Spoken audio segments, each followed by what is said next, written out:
in fact be back. The NBA's press release indicated the play-in will follow the same format as it did this past season. So as we take a look at some of the other key dates, you're going to scroll across your screen here. What tweaks do you want to see in future seasons, or do you wish they had made this time? First of all, the whole thing is a home run. This is a no-brainer decision.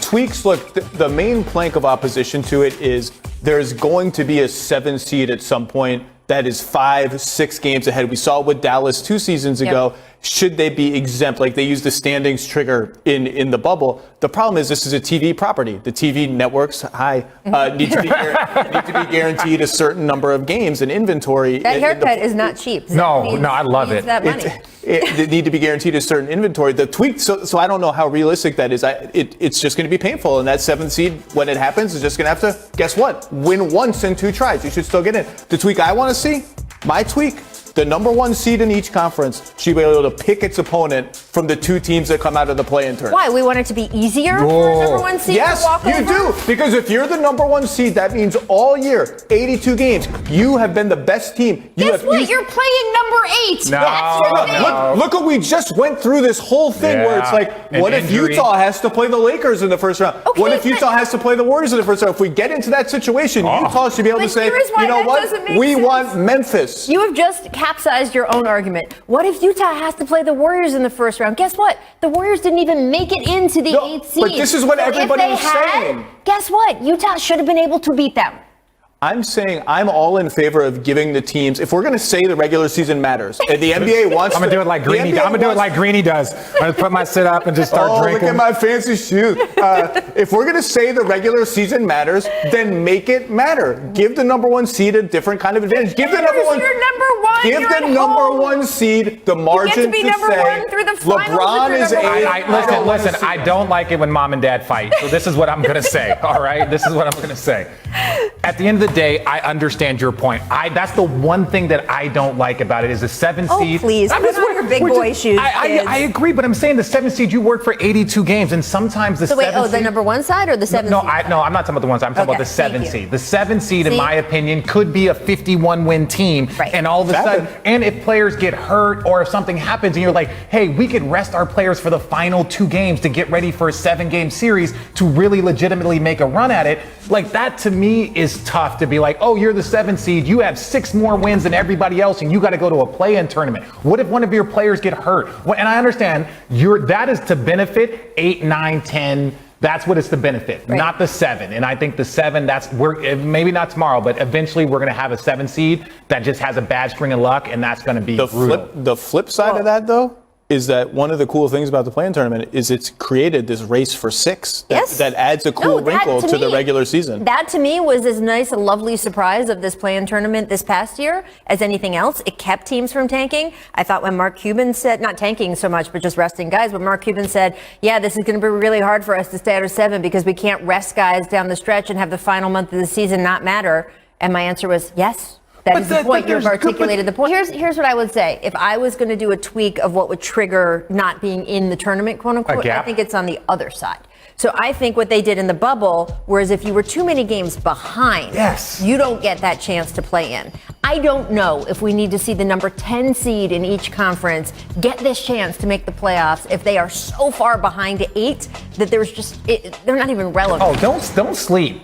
People are going to tank if they're in the 10th to try and get to the 11th, right? I really believe if you're like, oh, we're in the 10th and we could do this, it's like, well, if we lose these games, because I think if you don't make that, then that's when the draft spots, you know better than me. So if you start losing games, because you're like, we don't really care about the play-in ticket. Then don't they do draft lottery order after though, after right? the play-in. But if you avoid the play-in, you're in the lottery. You're in the is his point. Yes, but so if you're the 10th seed and you're like, we'd rather have a lottery pick than to play 1 extra game, 2 extra games. My changes should be adopted. Yours may be adopted. That makes no sense. So I'm just. I'm with Zach on the 7th seed. But not the number 1 seed? No, that's a little weird. Thank you. We'll discuss this picking your opponent. Break more. You guys are just wimps. Wimps. That's fair. No, I'll take that. We think that you should have to be a little tougher if you're I've been called worse by better, so that's fine. Man, coming up in just 2 minutes is Chris Paul dropping hints about his. See, we go for the trophy. See, it's courtside, I kick it by the nosebleeds. Everybody knows me. Every year I watch the draft and seeing the number one guy go by, I wanted to be in that person's shoes. I put a word, put a word. Oh my goodness! Oh, that's pretty. A human highlight reel. Seven on the team, put the team on my back. And we living on our dreams, yeah. We don't do complain.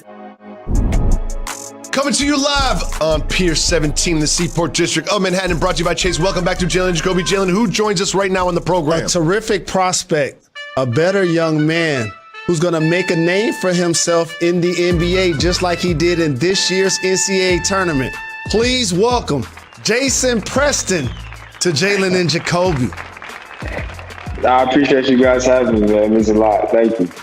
Oh, thank you so much for taking the time. Right here, Jalen Jacoby, we've been big fans of yours, tracking you for a while. You've had a very interesting journey from high school to prep to Ohio U. Explain to the people that aren't familiar sort of what that process was like for you to get to this spot ready for the draft. You want the whole thing? Absolutely. Your entire journey, no doubt about it. The ups, Okay, the downs, your journey, my brother. I got you. I know you've overcome a lot. And I know how much this means to you.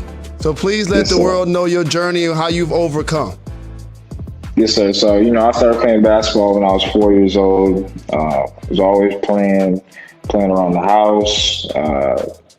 My mom was also, a big basketball junkie. She was one of her family members to move from Jamaica to the States. So I grew up in Orlando, Florida. Like I said, was always playing basketball, local rec centers, parks, my house. Like whenever I could, I was playing. And like I said, forward to all the way up to high school, I was always playing basketball whenever. And, freshman year, sophomore year in high school, I played on JV, had pretty good seasons there at JV, and then things, started to really change my junior year. Right before the start of that, my mother sadly passed away from lung cancer. There was a little falling out between, my side of the family and my stepdad. So lost that relationship a little bit. Then my cousin, my mom's sister's son, moved down from Jamaica to, come live with me in Orlando. I lived also with two other family friends to finish my high school career. And, it was tough at first, but, I had a great support system and everybody who was in Jamaica, my aunt, uncle, cousins, and then obviously people who were living with me as well. Justin Morgan, Brian Whitaker, and Russell Whitaker, they were just very helpful for me at the time, and I'm very thankful for them. But, in terms of like basketball at that time, I'm not really playing a whole lot on varsity. I was really small, and on my JV years in high school, I was really just a shooter because, like I said, I was really small. I was coming off pin downs, and, I really tried to, I guess, add more things to my game, but, it didn't really, I guess, work out too much for me. And, people were telling me that I should, do other things, have a backup plan besides playing basketball. And I just really, really love basketball, so I want to do something else involved with it. So, I wrote about basketball. I don't know if you guys are familiar with Fansided, the app. Of course. What's it called? And Jaylen, I know you're a big Detroit Pistons fan. Detroit basketball! And Tayshaun Prince is my guy, too. Tell him the story about that as well. He's a journalist. No, for sure. I love Tayshaun. Being skinny players, I loved watching them growing up. But if I couldn't play basketball, I wanted to stay within the game. So I figured I'd write about it, and I wrote a couple articles on Fansided about the Pistons, and I could voice my opinion on them, and it was something I really liked. I actually had a couple articles that go on Bleacher Report, so that was something I was going to do. Like I said, through my high school career, I wasn't playing at all, wasn't doing anything, so I was committed to that. I was going to go to the University of Central Florida, which is like 10 minutes away from my house. I graduated high school. I was already majored in journalism over there. I was taking summer classes, and then one day, one of my